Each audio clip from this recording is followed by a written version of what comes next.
এজন্য বিশ্বনবী বলতেন আসাদুহুম ফি আমরিল্লাহি ওমর, আমার দ্বীনের ব্যাপারে সবচেয়ে কঠোর ওমর।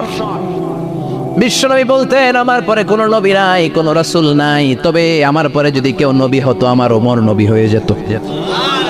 লা নবিয়্যা বা'দি ওয়ালা রাসূল, আমার পরে রাসূল নাই, কোনো নবী নাই, তবে লাউ কানা বা'দি নবিয়্যুন লাকানা ওমর। প্রভু তুমি বলেছ রাসূল দেবে না, বলনি দেবে না ওমর, বলনি দেবে না হামজা তারি, খালিদ বিজয়ী সমর। প্রভু তুমি বলেছ রাসূল দেবে না, বলনি দেবে না ওমর, বলনি দেবে না হামজা তারি, খালিদ বিজয়ী সমর। প্রভু তুমি বলেছ রাসূল দেবে না। আল্লাহু আকবার।